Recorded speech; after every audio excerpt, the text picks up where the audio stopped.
Welcome to my channel doctor Shahzad official. अस्सलाम वालेकुम रहमतुल्लाह। हमारा आज का टॉपिक साइटोपान टेबलेट पर है। साइटोपान टेबलेट को प्रेगनेंसी ज़ाया करने के अलावा किन किन तकालीफ में इस्तेमाल किया जा सकता है, उसकी प्राइस क्या है, उसकी कंपोजिशन, फ़ायदे नुकसानात, दुरुस्त तरीका इस्तेमाल और डोज की बात करेंगे। और सबसे ख़ास कौन सी फ़ीमेल इसका इस्तेमाल नहीं कर सकती।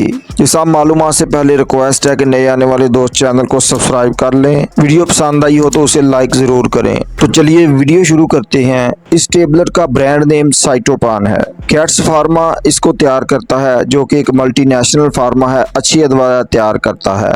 ये टेबलेट 50 mg और 75 mg में दस्तयाब होती है।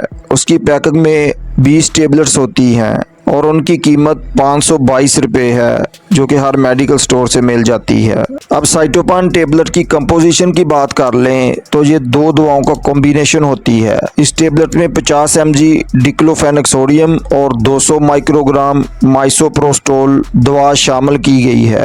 अब बात कर लें इस टेबलेट के यूजर्स बेनिफिट्स की, तो साइटोपान टेबलेट को आर्थराइटिस पेन में इस्तेमाल करवाया जाता है, यानी जोड़ों के दर्द के लिए, जोड़ों में सोजिश और गैंठिया में आराम के लिए भी इस टेबलेट का इस्तेमाल करवाया जाता है। उसके अलावा प्रिवेंशन ऑफ अल्सर्स, इस कंडीशन में इसका इस्तेमाल करवाया जाता है। ये एक ऐसी कंडीशन होती है जिसमें मैदे में अल्सर या सोजिश का मसला बन सकता है, तो मैदे को अल्सर और सोजिश से बचाने के लिए भी इस टेबलेट का इस्तेमाल करवाया जाता है, क्योंकि डिक्लोफेनेक सोडियम की वजह से कई लोगों को मैदे का अल्सर बन जाता है। ये टेबलेट एंसर्स के साइड इफेक्ट्स और पेन किलर के साइड इफेक्ट्स से होने वाले मैदे के अल्सर से बचाती है। उसके अलावा इसका इस्तेमाल पीरियड्स प्रॉब्लम्स में करवाया जाता है, यानी खवातीन को पीरियड्स होलकर ना आते हों या तखीर से आते हों या बहुत ज़्यादा ब्लीडिंग के साथ आते हों, तो इस टेबलेट को प्रेस्क्राइब किया जा सकता है।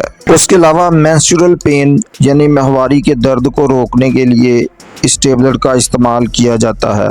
उसके अलावा अबॉर्शन में इस टेबलेट को इस्तेमाल करवाया जाता है, यानी प्रेगनेंसी ख़त्म करने के लिए इसके साथ माइफ्रीस्टोन का इस्तेमाल भी किया जाए तो इसके अच्छे नतीजे मिल सकते हैं। माइफ्रीप्रीस्टोन और माइसोप्रोस्टोल ये दोनों दवाएं मिलकर अबॉर्शन के मसले को हल कर देते हैं। उसके अलावा इसका इस्तेमाल किडनी पेन में करवाया जाता है, यानी गुर्दे की दर्द में इस टेबलेट को प्रेस्क्राइब किया जा सकता है। उसके अलावा ब्लैडर पेन में भी इसका इस्तेमाल करवाया जाता है, यानी मिसाने में दर्द की वजह से भी इस टेबलेट को प्रेस्क्राइब किया जा सकता है। ये टेबलेट जिस्म में बाज़ केमिकल की पैदावार को रोककर काम करती है, जो कि दर्द और सोजिश का सबब बन सकते हैं, जबकि इसमें माइसोप्रोस्टोल मैदे को अल्सर सोजिश से बचाती है।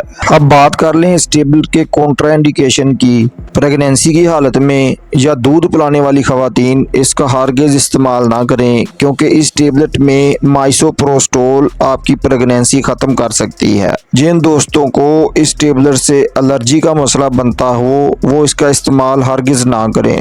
गुर्दे, जिगर या दिल की बीमारियों में मुब्तला खवातीन इसका इस्तेमाल ना करें।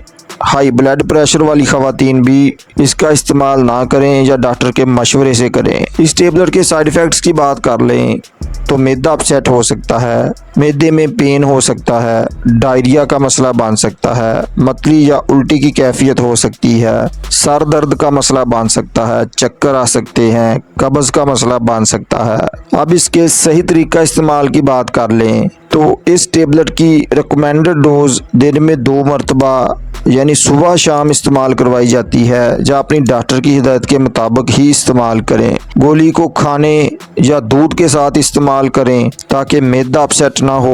मुकर्रर करदा खुराक से ज़्यादा इसका इस्तेमाल ना करें। उसके अलावा कोई सवाल हो तो कमेंट में बता दें। जिन दोस्तों ने इस टेबलेट का इस्तेमाल किया है उसका रिजल्ट कमेंट में ज़रूर बताएं। वीडियो पसंद आई हो तो उसे लाइक करके दोस्तों तक शेयर कर दें। नए दोस्त चैनल को सब्सक्राइब ज़रूर कर लें। अल्लाह निगहबान।